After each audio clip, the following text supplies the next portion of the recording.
Also, Melinda sent me a text to get a long-distance session. You know, she has diabetes. Supposedly, she had a real bad episode blowout, so at the end we may, if we have time, we'll do like a long distance on her. Is she in California or here now? She's in LA as far as I know. That's what I heard from her. But while she was there, she had a big kidney blowout related to the diabetes. So this one's going to go over the 7 chakras, and these are pages right out of my Reiki class. So you've probably seen some of these, at least the chakra pictures up front. And everybody here pretty much knows about chakras, so we can probably go through most of this pretty quickly.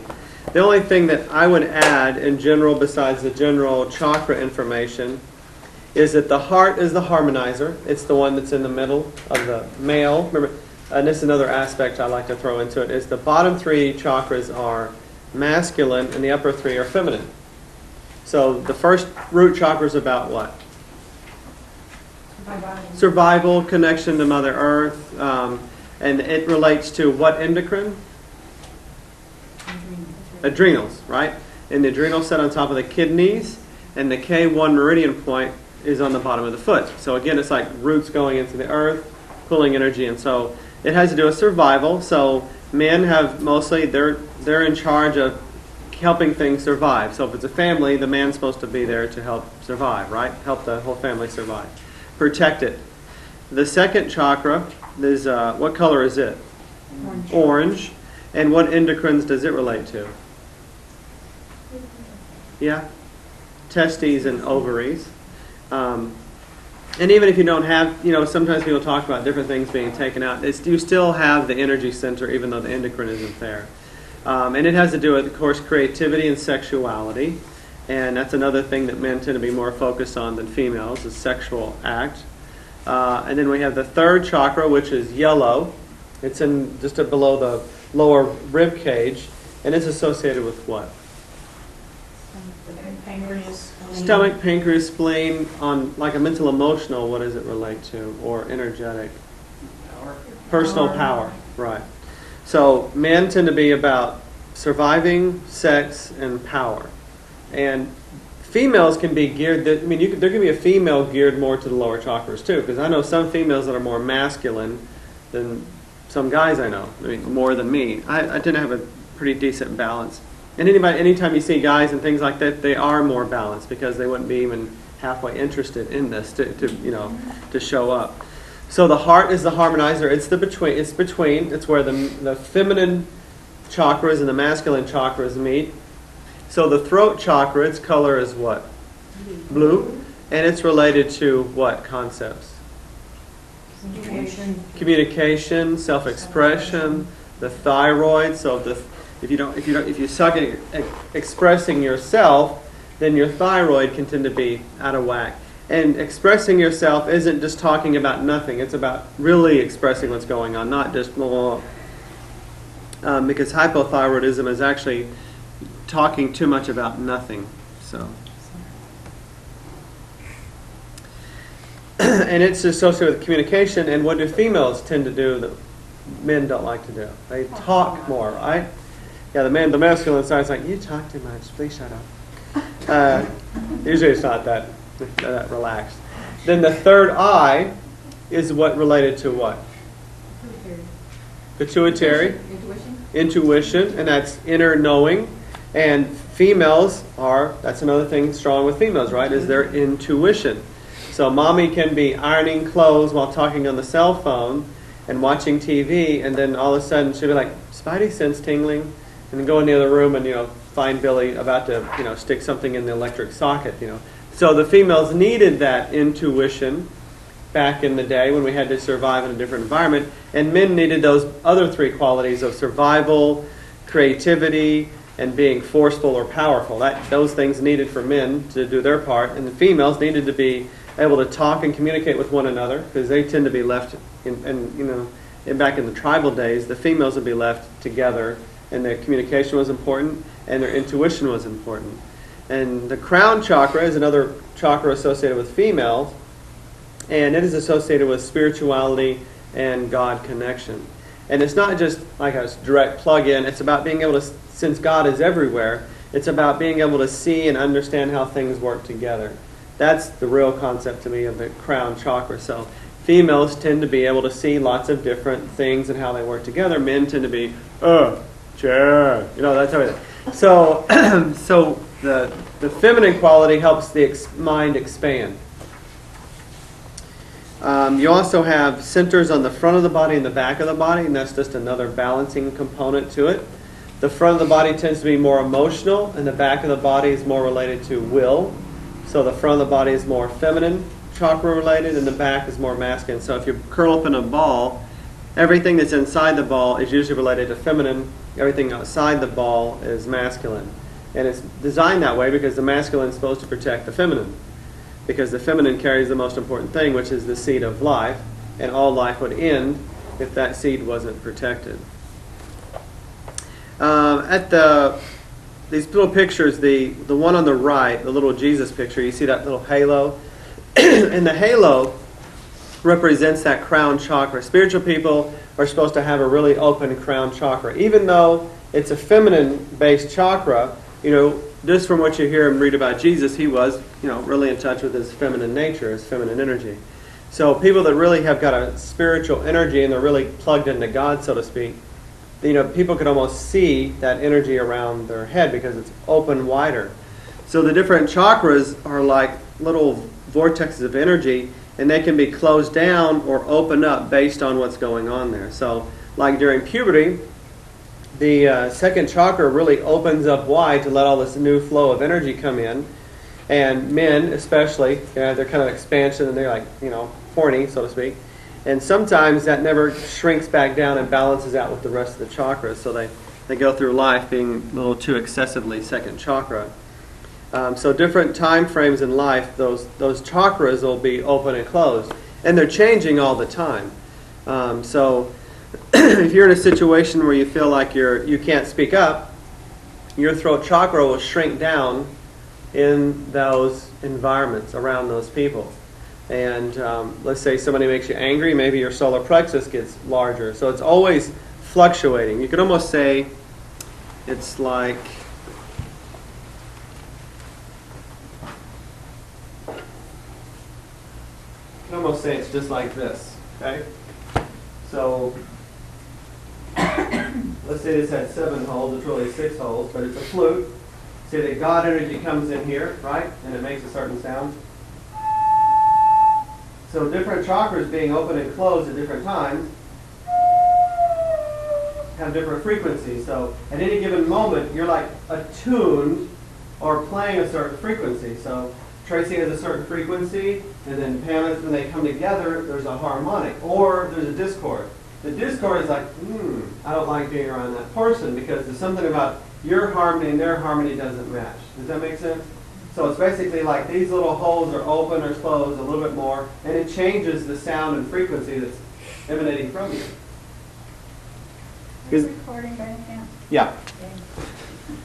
Because they say actually that color has a vibration and frequency too, like color therapy. A cool thing about the sun is you get the full spectrum. And the cool thing about full spectrum, if your body is not damaged too far, then it can pick out what it needs. So in other words, if we have a rainbow spectrum and you're standing out in the sun, your body's like, oh, I need a little more red today. So it'll, since the rainbow is sending all frequencies, right? Your body will pick out what it needs. The thing about us is we tend to have all this programming and stuff we're going to get more and more into. And different experiences, had this illness or this genetic thing passed to us. And sometimes we're unable to pick out from the spectrum what we need. It doesn't come, we don't filter like we need to. We don't absorb. Because in lots of ways, we're disconnected from our natural state. If we lived more in harmony with nature and we're in touch with our natural state, we would eat what we need at the moment. We wouldn't have cravings that are not in sync with what we need. We'd just be in touch with Earth. And the thing about being out in nature is you have color therapy. So if you go outside, there's the nice blue sky. When the sun goes down, you have the pinks and the oranges and the trees. And so we've really been disconnected from those colors that are all about vitality. Because really, how you tell the vitality of something is the color. If something's got a bright color, you know there's vitality there. So if you had an apple, are you going to eat a brown bruised apple? No, because it's telling you the vitality is low. And you can tell that with people too. I've noticed with cancer people, they tend to be gray, which is almost an absence of any color. You know, people, pale is different. Pale color does not mean gray. And I'm sure you've all kind of seen, anybody seen that kind of gray color I'm talking about? And it's not a hair thing, it's just an overall skin. It's like, ashy is a really good way to say it. So it's a lack of color. So if you lack color, that means vitality is missing somewhere, right? So, what else am I going to say about that? So there's male and female, and the blending is in the heart. That's why with the heart chakra, the Star of David is associated with the heart chakra. It's like the masculine is reaching up, and then the feminine is reaching down. And when you get complete married, that they overlap. So like you remember in Da Vinci Code where they showed that huge glass pyramid coming down to a point to meet the other pyramid going up? That's like male and female reaching towards one another, okay? But when you finally get balanced, when you finally become harmonious with yourself, and as a result of that you become harmonious with nature, what happens is like in this, this is an older picture, that's like, of course it's a reproduction. Okay, shouldn't have done that. Very dusty. Very ancient picture, like I said. I just pulled this out of a tomb. No. You can see here that they've got the Star of David in the center, right? And you think, oh, the Star of David is just related to Jewish. No, this is all Indian, Sanskrit on here, on this picture. And that's the Star of David. That's the bottom three masculine chakras reaching up to the feminine chakras reaching down. So it's like a finger and a finger reaching towards one another. And then when they embrace, you get the Star of David. Star of David.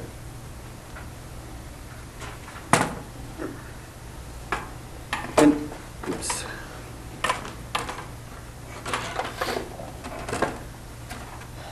So male-female chakras, the heart is the harmonizer, and if we can always stay in our heart, we're always bringing more harmony to ourselves, excuse me, the people around us and the world in general. But different things and different people pull us out of our heart for different reasons, and then we, of course, get out of harmony with ourselves, and we cause just as much discord, where that's a musical term, discord as the other people around us. So we're always going around being pulled on and tugged on, and we push on people and tug on them too. If we can remain in our heart, we can always transform things. So ultimately the goal is always come back to your heart, come back to your heart, come back to your heart. So what is this trying to represent for me? Don't get angry out there. Come back to yourself. Listen to what's really going on. And then use that to transform your heart.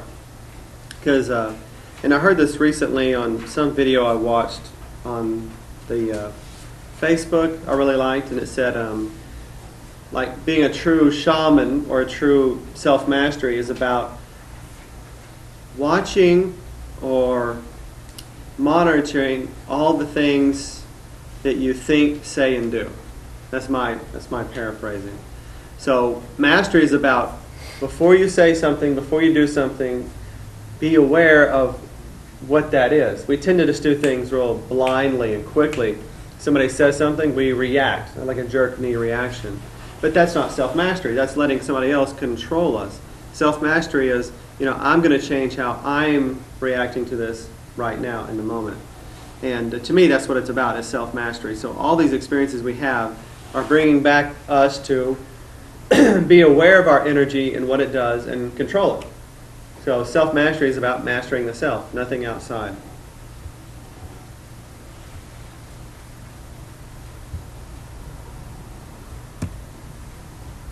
I'm not going to go too much into this big list just because it's so many things to cover.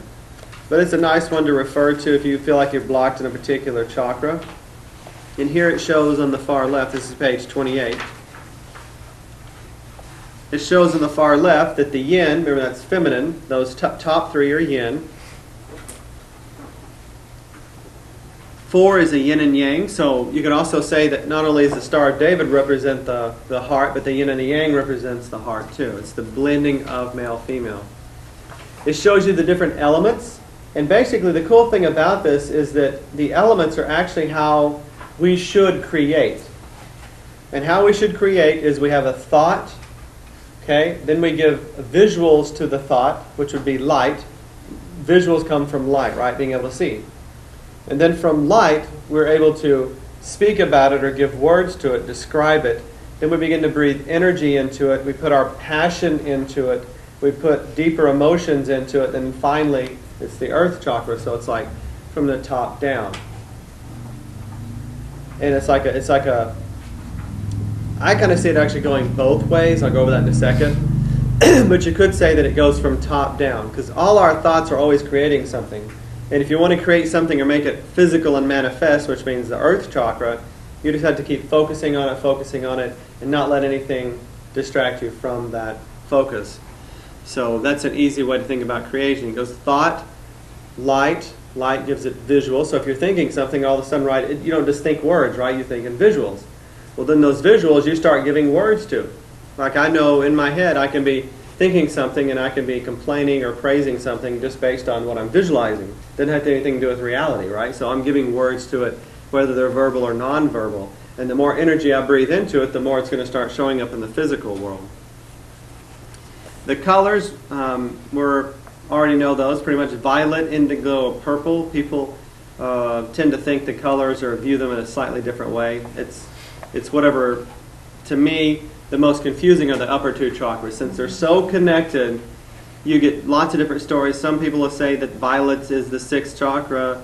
I personally see violet as the top, and then purple as the second, blue as the throat, green as the heart, yellow as the solar plexus, orange and red, because that's actually the whole color spectrum of the rainbow. And if the rainbow tells you right there what the color spectrum is. Then it shows you the glands. We've already gone over that. And then the qualities. We've pretty much gone over that. The crown chakra has to do with spirituality. And affirmations are my higher self interacts with the outer world. The divine and divine within are experienced now. This is being aware of that connection. Another one, what is her name? Out on a limb. Shirley MacLaine. One of hers that she was a big person that talked about it was be still and know that I am God. It was a popular one she did, which is quite controversial just within itself. So, the next one is intuition and creativity. That's the third eye. I project my inner dreams outward and manifest them on the physical level. I am perfectly attuned to my vision. So sometimes we can be thinking something we want to create, but then our thoughts and our emotions are, contrary to that. So some of the other stuff, some of y'all that were here when I played with the whole concept of a stargate, is you're going to have all the chevrons, which are the chakras, tuned to the same reality, or you're going to miss target. You're going to be over here. So if you're thinking I can do it, but you're emotionally feeling like you can't, then you don't hit the target right on. The communication, that's the throat, giving, self-expression. I speak from a place of knowing and deep inner truth.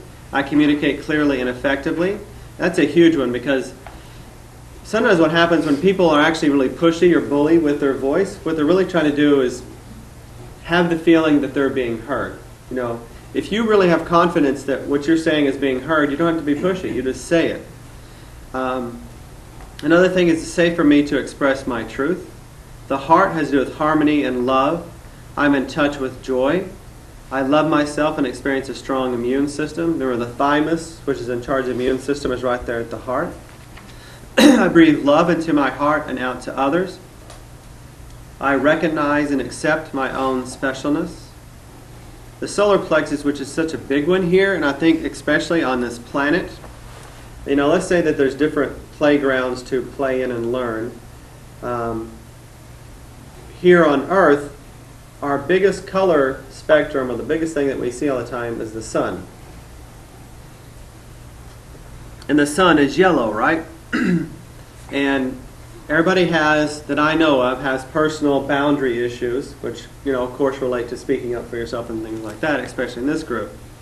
So it deals with digestion, receiving, being in powerful position, assimilation of food, and emotions. I embrace my personal power. I'm free of giving my personal power away. A lot of us do that. I accept myself completely. The second chakra is sexuality, sensuality, and creativity. Those are three things that are very similar but different. Sexuality and sensuality can sometimes be misinterpreted, especially by men. Men are like, we're having sex, isn't that sensual? You know, sensuality is like foreplay. It's like feeling and getting in touch with your senses, where sexuality is just the act of having sex. So sensuality is like, really being in touch with what's around you. I have a healthy body awareness and self-esteem. I express my individual creativity. I open myself to others naturally. And then the root chakra is material world, survival, and grounding. I fully accept my life on earth. I'm stable, safe, and secure. That's a huge one for most people. I am rooted in life and in myself.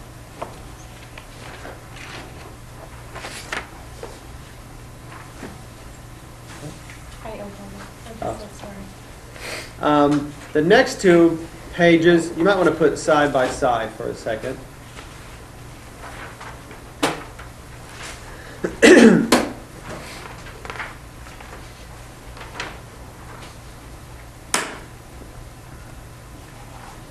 These go together, and this came to me during a meditation, and it makes perfect sense once I saw it. I never really was told this any particular way. It just came to me.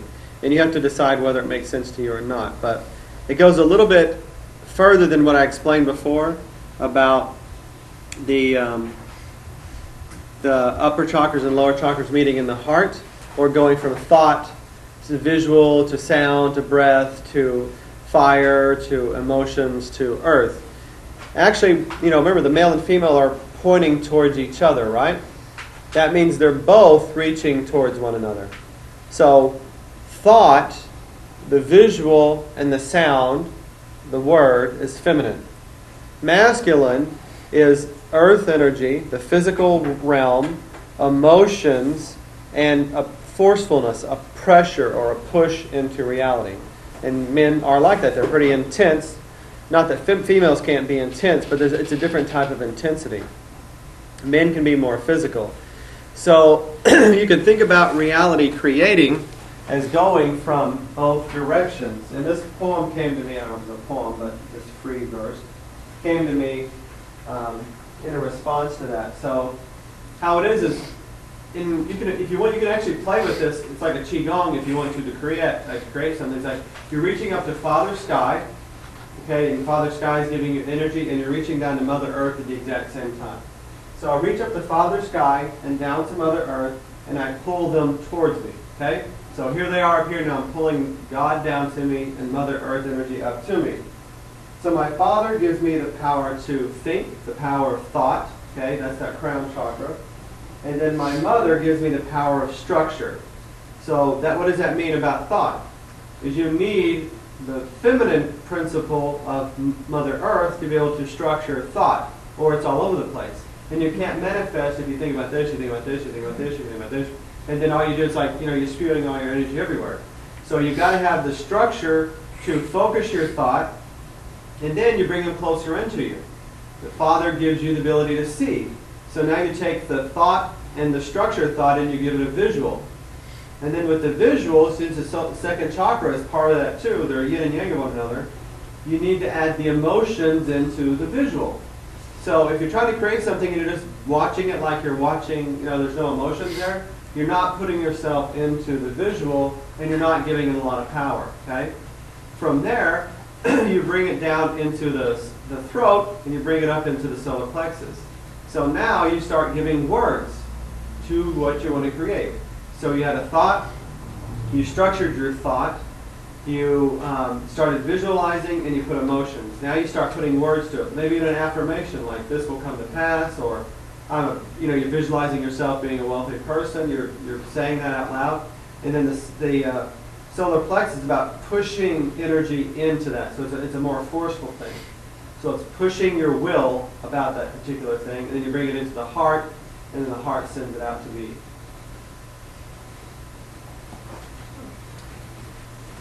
And remember when Nassim, talking about the black hole heart thing, Nassim talked about that toroidal field, right? The big torus field that goes around the universe.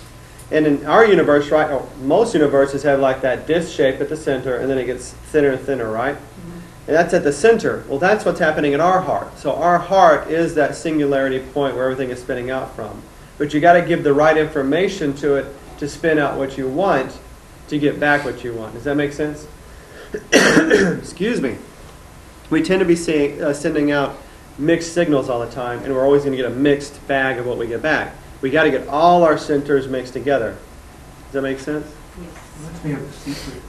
Do what? It reminds me of The Secret. Yeah, The Secret's talking about the exact same thing. You know, if you want to project something, go ahead and feel like it already happened. Right. Right. Right. Feel the emotion around it. That's based on the science of mind teaching. Yeah. And I just like the way that the chakra system backs it up. Because remember, the male and female go together. So the root chakra and the crown are yin and yang of one another. The second chakra and the third eye are yin and yang. Remember, the second chakra has to do with hormones, and the third eye has to do with the pituitary, which is in charge of hormones, right? And then you have throat and you have your power. If you don't have a voice, you can't have power. You've got to be able to say no sometimes, right? And if you can't say no to someone, they're going to take something from you, and that's usually your power. I'll go ahead and finish this. My father gives me the power of thought, my mother the power of structure to organize thought. Pulling them into me, my father gives me the power of visualization, and my mother the power to feel, so my visualizations have depth. Further into me I draw them. My mother gives me the power to will, and my father the power of sound to speak my will. To my very core they are now come and meet. We all meld in a sea of love. All the powers merge here in the center of my being. Blending as one, we manifest love in everything we think, do, visualize, feel, speak, and will. So those are the different aspects of us, right? If we can really come from that place, then love shows up on the planet because we're doing love with all the things that we do. The marriage is complete and the merry age begins. We are locked in loving consummation for eternity. Or communion, if you want to put that in there too. So this picture that I had you have beside is just showing that same thing, that same concept in a different way. You have the toroidal field. You've got the father sky, which I've represented just by like a galaxy. It doesn't matter. It's just empty space, really. And then Mother Earth is the Earth herself. It's like the core of the Earth. And in quantum physics, they say that a wave and a particle are the exact same thing, depending on how you observe them. So in a scientific experiment, 1 minute it'll be a wave, and the next minute it'll be a particle. So it shows you that Father Sky and Mother Earth are just two aspects of one thing. So just like we have male and feminine energy within us, it's just still us. You know, we have a different. Everyone has a different mix. Men tend to be more masculine, women tend to be more feminine, but we still have male-female qualities within us. You can't separate out male and female from anything. And on the far right, you have the little color orbs, and it's another aspect of what I was talking about, creating.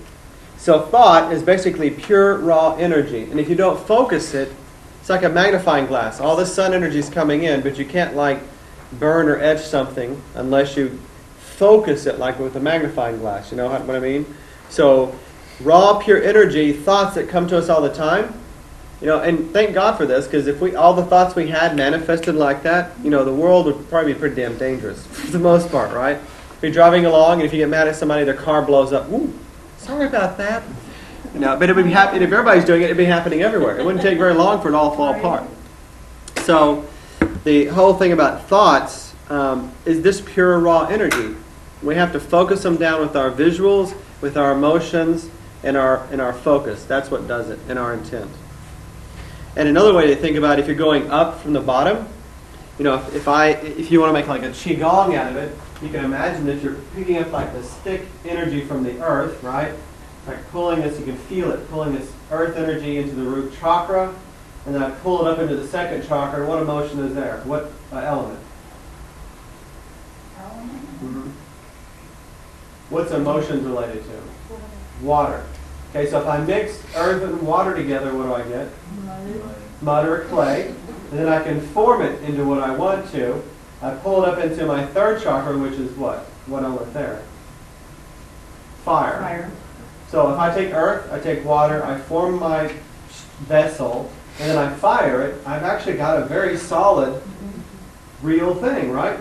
It's actually got structure now. I just took a piece of earth that didn't have much of a structure, I added water to it. So I added physical energy, I put my emotions into it, I formed it into what I wanted to, and then I used my forceful, fiery will to force that into reality, and basically I have something, I made it.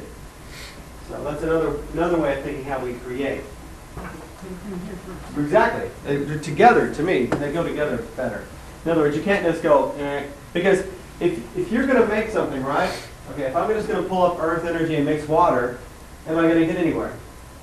What do I have to have? You have to have the thought. You have to have the visual. Right? If I'm going to make am I going to make like a pretty vase, or am I going to make a bowl? I've got to have the thought and the visual of what it's going to look like, right? That's the creative process right there. We're doing it all the time, but not so conscious. But we can do it on a deeper level by being more and more aware of it. So it's coming together, coming together, coming together.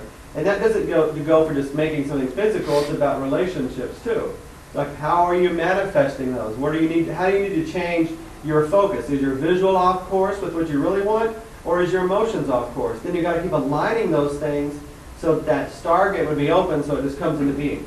Otherwise, it's going to block, and you get a little bit of it, but not completely yet. Does that make sense? Finally, yes. Okay. You know, it also goes, the first thing that came to my mind was the record that we have in the Bible of the creation of the world. Yeah. You know, it started off as a thought. Right, and then let there be light. You know, Yeah. Mm-hmm. And then took 7 days to create it. Yeah, that's a good point to bring up, because I totally think it would go together. Let there be, so there's your sound. Yeah, right, so, you know, and then you have like God had to have an idea. Will. Yeah, and you had to have an idea what you're creating, yeah, right? It was like, it started off as a thought. let there be cheese. It sounds like something from the Hitchhiker's Guide there. But that's a real good point, Tracy, is that it is like the 7 days of creation. And the thing about it is, you know how a fly lives for like a day? That's it, right? Mm-hmm. From the fly's perspective, though, that was a whole life, though, right? Right. From our perspective, our quote-unquote, I mean, it's hard to say, you know, basically 120 is what they say our max is. I don't believe that, but that's what the average person doesn't typically pass, is 120. But so as you get larger, the time span seems to get somewhat larger, right? So imagine, and I've heard this somewhere before, that God's idea of a day is 1,000 years. That would actually pull in evolution into the picture too. So first, Earth took 1,000 years to form itself, and then 1,000 years it took for light and things to make up there, you know, and then 1,000 years for water, you know what I mean? So right. It took 7 days from somebody else's perception, not our perception, for the Earth to show up. Wasn't like boom, boom, boom, boom. That boom, was boom. just when they recorded it. That was when they knew Right. the audience could put their mind around. was a Exactly, day. yeah. Oh no, God can do it like that, and He did. Right. That's all stories. Story. I'm sorry.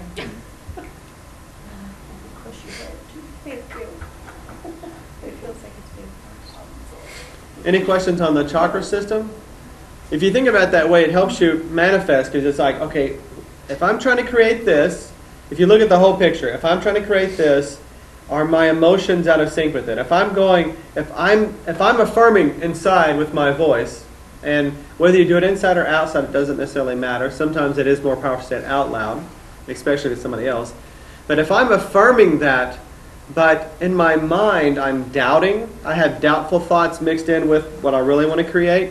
It's like, I want to open this really cool cupcake shop. And in your mind's like, well, the economy is bad, and this is happening. And well, so you're not completely aligned, and then your emotions will be mixed too. That's why sometimes it's important, if you're trying to create something, that you don't add other people's emotions into your mix. Because that could be that outside voice that goes, you think that's going to work? You know, that type of thing. That's myself. Yeah. Yeah, we do that enough to ourselves. So it's a good way of seeing exactly if what's your integrity, where's your integrity? What are you really in line with? And sometimes we're a lot more out of line than we think we really are. So this is a storyteller's creed, and this was shared with me by a shaman, and I really like it. I believe that imagination is stronger than knowledge, that myth is more powerful than history, that dreams are more powerful than facts, that experience always triumphs over hope, that laughter is the only cure for grief, that love is stronger than death. This creed gives you permission to use your imagination in rearranging your experience so that it serves in creating the truth. I already said that. And this is a good interpretation of shaman, who I think we all are to a certain degree, and the more we work, we become more of that. But shaman means the ultimate definition is one who sees in the dark. And you could interpret dark as ignorance or unknown. So whenever we're studying things and trying to peer into the darkness, we're shamans. We're trying to get in there and see what's causing the problem. Does that make sense? Most of it. I had a little problem when I read the experience. Most people do have that problem with that. Because hope is like something that will someday happen. If it happens in your life, there's no need to have hope for it. You know, sometimes hope is like a secondary cousin to actually living and enjoying your life as it is right now. In other words, it can be a distraction. I mean, I would not want to take anybody's hope away, because sometimes that's what's holding somebody together. But if that's all they have is their hope, it doesn't take much to shake their ground.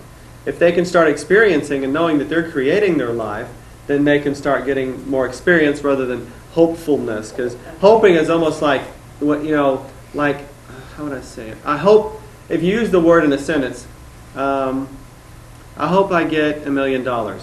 That does not really powerful. You know what I mean? Hope it can be used in two different ways. And you're acknowledging that you don't have it right. Yeah. I hope. Hope's in the future. It's not at the moment. Well, that's where I think my problem was. I looked at hope as a future and experience as your past, and I try not to base my future on my past. But the way he just worded it, to me, I almost heard it that they were both in the present. Yeah. If you look at them both in the present, then I get it, that experience is better than hope. Yeah. So beliefs. Beliefs are probably the biggest thing that screw us up. And always, I think about that little commercial where they said, this is your brain on drugs, or they're scrambling the egg. You can say that that's your brain on beliefs, because our belief systems really do screw us up. Now, there are good belief systems, like, my mom did help me with like a Midas touch type of belief system, that no matter how hard I worked, I could do whatever I want. Of course, there's a little clause in there, however hard I work, I can do it, right? I didn't have like a complete Midas touch, I got a little bit of one, right? But I still have to work for it. But so you can program yourself with a belief system if you want. I am lucky. If you do that long enough, that will start to happen. You can create that belief system for yourself. But what I'm referring to here are the ones that we've inherited from our parents, from teachers, preachers, and peers, people. So beliefs. Beliefs help us make sense of the world around us, but they also chain and enslave us in invisible ways. Choice equals freedom, movement in life. Beliefs limit choice, which limit movement and freedom. Control someone's beliefs and you control or own them. Because beliefs limit or remove choices. Right? Because beliefs limit or remove choices. This has been done in many different ways for thousands of years. Religion is one way that concept is manipulated. Because if you tell somebody what the truth is, and then you offer something that will solve that problem, then basically you have somebody tied into you forever. Whether that's money or you're feeding them in some way. You're feeding that system. The next page is, actually the next two pages go together again, but we can look at them separately.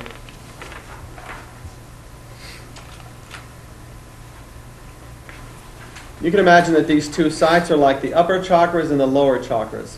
Who here is fired like a rifle? Jim? He's like, he was scared to. I think he's killed somebody. No, my dad was a big gun person. He liked the little, you go and they have like the police games where you shoot people and, you try, not real people, but targets. And so I was raised around guns. And on a gun, you've got a back azimuth, which is like the target, and you got the front sight. Okay? And if you're going to hit the target, you have to line those things up perfectly. And we have intent, which is the tension inside of us, and then we have attention out here, right? And those things can be off. So if I'm aiming at my target and I've got my intention and my attention aren't aligned, I'm going to miss my target. Does that make sense? So if my intent inside is to have a great job, but when I start focusing out on the world, I'm like, the economy is crap, and it's like I am not holding. You know, it's like when you're first learning to shoot, it's like any little breath or anything, you shake all over, right? So any little misalignment with your intention and your attention, you will miss your target to some degree. So again, it just comes back to getting those two things in sync. Because, and I'll read this here. Beliefs cause polarization, and polarization is just another way of saying split consciousness or duality. I don't like duality because it really doesn't define it good enough for me. It just says two things, when polarization means, two opposing things. As a result, beliefs lead to a loss of our true selves. So you could also think about the intention and the attention like our two eyeballs, okay? You've got to line the two things up together. You've got to line your two sights up together. So, and this brings in the concept of parasites too, and I'll go over in a second. Two eyes. Intention, what you exert, or your force or your thought from within, I already talked about that. And the attention is what you're exerting outside. These two eyes must be focused on the exact same thing to reach whatever it is you want in life. Just like you see the right side, this circle up here, it's way off target, it's going to miss. And this one's right on target. In pondering, we will go. Beliefs shift consciousness. It could be possible in a multiverse system to switch from one universe to another by simply changing your consciousness. How would you know if you switched? My hypothesis is we're switching all the time. There's the whole concept about multiple realities and different things happening. I think we fluctuate through these different frequencies all the time. Just like if I have a radio in here, right, and I turn to 92.9, yeah, I get 92.9. If I turn slightly to 99.9, not too far away, I have another experience, right? Music changes your experience like that. But what if we're doing that all the time? These little stargates we have are tuning us into different realities all the time. But we have this misconception.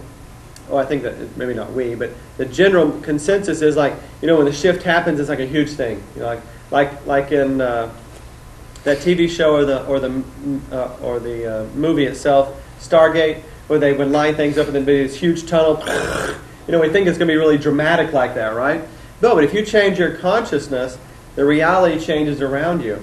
I've had some strange experiences around this, and when I was really getting into this way back when, the whole concept of multiverses, I had some really strong experiences. One was when I was watching this. I used to be a big horror movie person, and I don't do that anymore just because the stronger your mind and intention gets, and the more you watch something negative, the more that's going to show up somehow in your life. And that's what I experienced when I was like, okay, enough of that.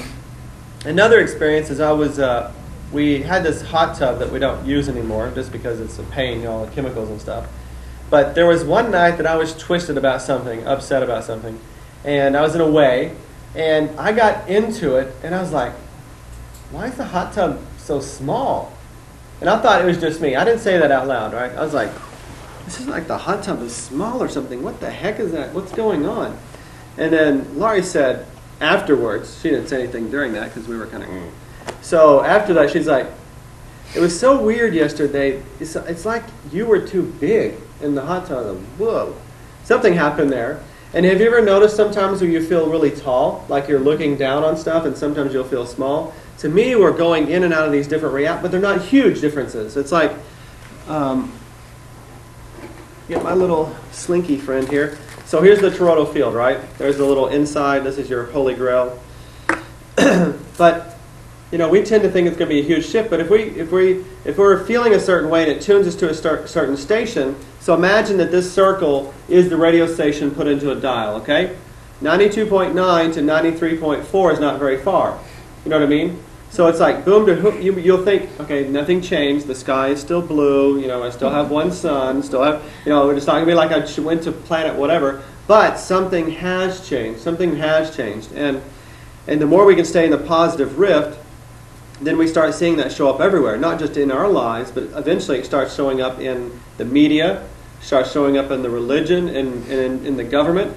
So whatever shows up negatively in your life, I try to remind myself or keep focused that it's me that's got to change the station. So I'm on the station that's experiencing a healthy government that's there to support people versus this other. If I get caught up in, so if all of a sudden I kind of, or somebody turns me on, because people like come up to you and go like, here's this bad news, and tune you into a different station, right? You're in that reality. So you got to take control of the master switch and tune you back to where you want to go. And like on a car radio, all those little preset buttons, we have so many programs related from, parents set hundreds of them, preachers and teachers and other people. So somebody comes along and go, and then you're on that station, right? The master switch is you dial in what you want and you preset the buttons. But we're connected people, so what other people think and feel can't affect us. You just got to be aware of when somebody changes you to a station you don't want to be on. Because the longer you stay there, the more things are going to show up aligned to what you were told. So if the government sucks, well, guess what? It's going to get suckier and suckier. So I try to remember that and I'm going to change that station. I'm not going to feed that. So yeah, it's important to know certain things, because that is the argument I get from some people when they get in negative. It's like, if we don't know about these things, we can't change them. True. But if you stay focused on them, is to stay focused on the station that is getting that particular experience. That's just my belief. You don't have to take that as your own. But does that make sense? I think we're switching all the time in really subtle ways. Like from a good day to a bad day. You're just in a different universe, pretty much. And the people act differently to you, too. Act and interact. It also depends on the situations that you're in throughout your day. Exactly. Because you can walk into an office to, pay your water bill. Right. And something might be going on with somebody else, and you're in their vibration. Right. So it's a constant changing. It's that self-mastery thing where you got to keep coming back to you and choosing what you want. Right. You're like, okay, I'm starting to feel negative. Is this a thought I'm attracting, or is it a thought that's being sent to me from somebody? You know what I mean? It's like, no, I'm not going to tune into that.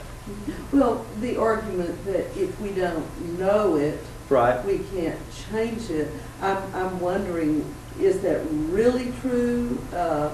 Why do we have to know negativity at all? I mean, if we're really just coming from a positive point, putting out positive things and receiving positive things because we're in a positive channel, right, rather than a negative. I mean, isn't it true that the more you deal with something, the bigger it grows?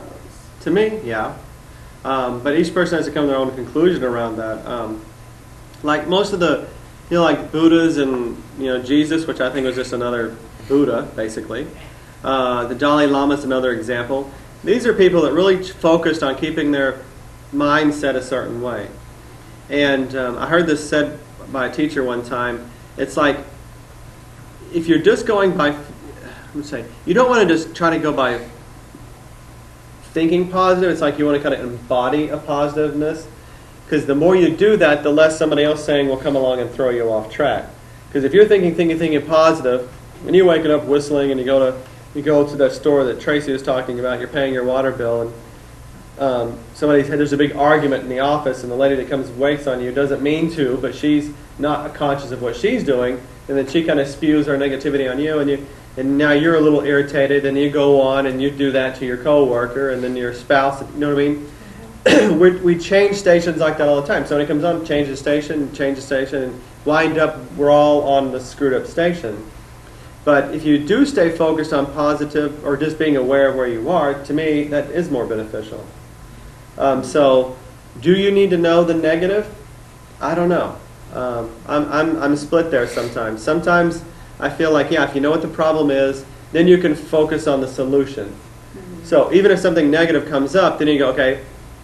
And I've worked with this a little bit in my own mind, because it helps me, because if you hear something negative, which if you're alive, you're going to run into somebody with a negative idea, is that when somebody comes up to me with a negative idea, what's come to me recently and I haven't got to play with it much because it seems like as soon as I got the idea, I haven't got to play with it much. But the idea was finally, because what happens is I'm a fixer person. A lot of what I do is trying to digest all this information is to fix things, right? So when somebody comes to me with a problem, what do I want to do? I want to try to fix it. So what happens is sometimes I'll get stuck up in the problem trying to fix it. And what came to me finally was, if something comes with a problem, just state somehow, in some way, if it's just inside of you, if you can't say it to somebody, fine. Sometimes you don't go, the government is full of thieves and they're taking away our liberty. You can't necessarily say, some affirmation that may get all over them. So you don't necessarily say it out loud, but inside, what came to me is you say the opposite of what's being presented as it's already happened, or it's a solution. Rewrite it. Yeah. Restate it. Yeah. So that's that visualizing the thought that's coming in. Now I'm going to change it to this, and then I'm going to give my words and my emotion to it this way. So it's like, to me, that's actually helping solve the problem, because you see what somebody's saying, but then you change it right there. Because I'd be like focused on it. I'll be working on it. It's like, oh my God, this is all going to, And I went through a phase in the group where I was like, went through a whole 6-month thing on a conspiracy theory. Because I was trying to fix it so people wouldn't, what I mean? It's like, we got to stop them from doing that. It's like, how the hell can you do that? You can't stop anybody from doing anything. All you can do is change your perception about it, and that changes how you interact with it. And maybe changes the reality that you're tuned into. I don't know. You just have to play with that. It appears that spontaneously happens around the country and the globe, that when we do that, it seems to me like there's people I discover, it feels like synchronicity, that I discover that there's other people having that same experience. Yeah. And there's no connection, seemingly. Right. So to me, it's happening on some vibrational... Yeah. Some level, but there's still things that we're unaware of. Like quantum physics is like the new big thing, right? But I guarantee you there's another thing out there that blows that away. You know what I mean? And that's going to be something that's like, that's where you start getting into instantaneous change, because you just don't even need to observe it. It's just, I don't know what it would be, but it's going to be much more. So it's like we're continually expanding our awareness. Quantum physics is like the most expanded awareness we have right now. And basically that says, when I observe something, I change it. So going back to what you just said, Mary Ellen, if I start observing the negativity, that's exactly what I'm going to start experiencing and putting into my life, because it's the observer that changes the wave into a particle. So let's say that God energy, this wave of energy around us, is infinite possibilities. Okay, and this is kind of what I did up on the board here. Let's say there's infinite possibilities out in reality. Okay. And what happens is, it's the ones that I pay attention to and I grab and I pull into my life that become the particle. Yes. And the particle is the physical reality. Everything I touch here is the particle. But wave is in here too, right? The radio waves that I don't see. I only manifest the wave that I tune into. So if I tune into 92.9, I manifest music waves, right? And before it was just invisible. So there's myriad of things everywhere, and it's what we tune into that shows up in the room or wherever we are.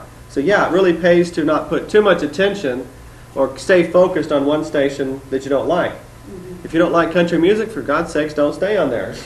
Even if your mommy put you on that station or said that's good, you don't have to stay on there, right?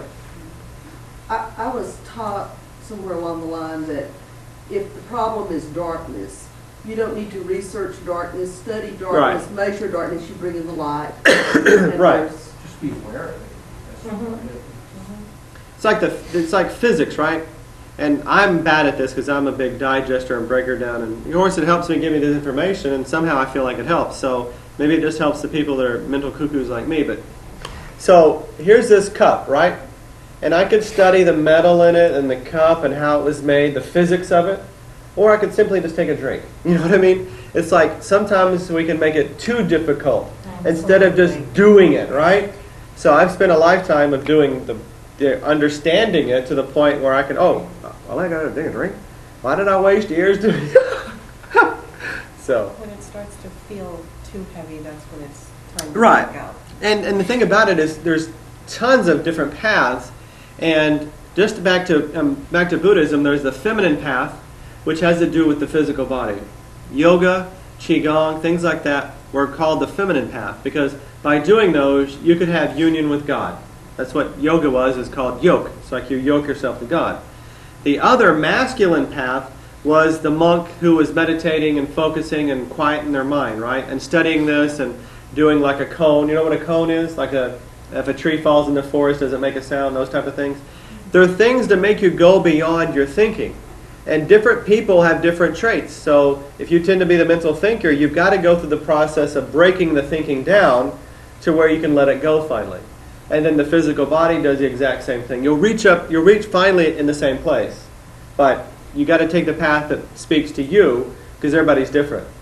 And for some people, that's Christianity at a certain point. You know, that's helping them get to a certain point. And then something else will come along, and on and on. What you were saying about the tuning into different frequencies and stations, when you first were talking about it, it made me think of different dream states. Yeah. That some of them, I wake up and I know that was just wherever Yeah. it was. Trash dream or whatever. And other times it's like, okay, this is very significant. And then there's other times it might be people that I know, but it doesn't make any sense, but I feel like there's probably something there to be found if I look at it. Right. I mean, just various different kinds of dreaming. Yeah. See, and I find myself going through that now in my meditation. The other night, I have a meditation CD that I listen to, and I guess I had reached, just a pretty deep level. I mean, I was still aware, but I had the sensation that I was like hovering over the bed. I was Cool. not touching anything physical. Uh-huh. And then suddenly in my mind, I was going towards clouds, and then the clouds became like a sheet of fabric, and then I actually went through Cool. the threads Uh-huh. because like the threads were like really veil. big, Yeah. and I could see the Yeah. weavings, and it was like, it kind of shocked me a little bit. It was like, whoa, wait, we're getting a little too deep here, and I brought myself out of it, and I kind of laid there and thought about it for a while, but it was like, well, that's kind of interesting. See, the cool thing about that is you were not consciously creating that, or it wouldn't have surprised you. So that tells you were being guided by something beyond Yeah. yourself. Because if it turned into fabric and you're like, oh, that's surprising, then that wasn't you. You know what I mean? Because if you had created that, nothing would have been a surprise. So I love it when something. So and the more you meditate, the more you fall into those places. Sometimes it doesn't happen overnight. It's like you got to play with that to where you fall into that certain station. And when you fall into that certain meditative station, you are picking something up from a different reality. Right. And we interpret it in different ways. So if the information's coming into us from another reality, right, we'll get thoughts, and then we'll get visuals. That's our dreams. Basically what dreams are, is we're getting this information, but then we interpret, right? It's like a cat wearing a smoker's jacket and eating sardines. So our dreams are like that because we've twisted them up. But if we didn't have the interpretation, it just become as insight or whatever it was. So. Cool. This picture here, this next picture, is just another way of looking at that intention and attention. So again, attention is the internal force. It's intention. And attention is tension directed out towards the world. So you can think about life force coming in through this microscope. And it's like pure focused intention. And your attention, you see the little dial there, the attention and attention. You've got to line those up. You've got to line that perfectly up to be able to see what you want to focus on. Otherwise, it's going to be fuzzy. It's like tuning into the radio station that's in between. Oh my God, that drives me crazy. Even if it's a good song, I cannot listen to it very long unless it's clearly tuned in. And we're doing that with our life most of the time. We've got it like on half fuzzy, and it's irritating us because we're not there yet, right? Because we're stuck in between stations. It's just saying, hey, tune it in a little bit better, right? Because most of the time we got static going on in the background, whether it's inside our head or it's coming from somebody else. It's like so to me, life is pushing us to be self-masters. That's all it's about. Going back to the whole adjustment bureau. It's pushing you until you decide what you want with force and love. And that's the evolution that I think we're supposed to be going through. So, and it's all perfectly set up to make you struggle to do that until you get it. So we manifest based on what our intention and attention, how good they're linked up together. So if you 20% believe that you can't do something and 80% believe you can, that's what you'll get. Is you'll get 80% of what you want, right? And I'm sure we've all experienced that getting halfway station. I hate that. Even if it sounds good, it's still annoying. It's still, especially the longer you listen to it. So internal programs interfere with your ability to clearly focus on what you want. And all this group is aware of what I'm talking about there. It's just things you got from your family, preachers, teacher. I've already said that a zillion times tonight. For example, you may be trying to create wealth with an affirmation like, I am wealthy. So that'd be like your intention, right? Inside you're saying, I'm wealthy, I'm wealthy. If you have negative internal programming contrary to what you're trying to create, like I have to work hard to make ends meet, then what happens is that cancels out or puts you on two different stations. One station is you have it, one station is you don't have it. So at best, you get in between. At worst, you get the negative one wins out. And the negative one tends to win out. Why? In most cases. Because that's the one we've listened to for so damn long. That's those old, my mommy set this program. You have to work really hard to make ends meet. When I was 10, because she was struggling and she had to vent her feelings. So ever since 10 years old, I've been playing that station. So if I just play I'm wealthy, I just tune to that station one time every now and then. It's not enough to me to, go back to that station. So it's like, in my mind, it's like I can work with an affirmation, let's say I am wealthy, but then the other part of my mind, the not so rational part of my mind goes, well, where the hell is that coming from? Right. It's not so much that I don't believe it, but it's just like, then I try to analyze, well, where's all this money going to be coming from? Right. Because I only make so much a month, and not this and this and this, so then I try to analyze it, and it's like, that's that polarity I'm talking about. It's like the real you and the you that's been programmed and all these other false laying over top of it. And it's like right now we're trying to get to the point where we acknowledge who we really are and we're in line with that and being that and doing that. So, and that's like the life spiritual process to me. Wow. So we have some time for some tapping today. I thought we'd go through today's class pretty quickly. And the tapping I want to incorporate anyway. So for homework, again, be as honest as you can with these pages. Next time we're going to pick some few people out of the audience, depending on who's here, to cover this. And but you don't have to unless you want to. It's my beliefs. Remember I said beliefs are the things that mess us up? For the following categories, write any negative beliefs you have about them. And don't freaking kid yourself. If you got a negative thing there, write it down. Because if you're not being honest with yourself, you're going to miss it. You should have no problem finding at least one problem with each of these issues. Like my father is, my mother is, men are, women are, poor people are, rich people are, food is, work is, money is, life is, the world is, God is. And if you need to, you can use an extra piece of paper. The next page. So these write down our beliefs and then the expectations that we want to have it changed, or? Yeah.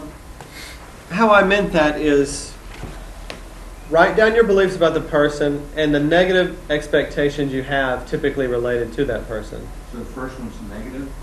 They're both negative. Oh, okay. So expectations are typically negative, not necessarily positive. All right. Our wants may be positive, but our expectations are negative.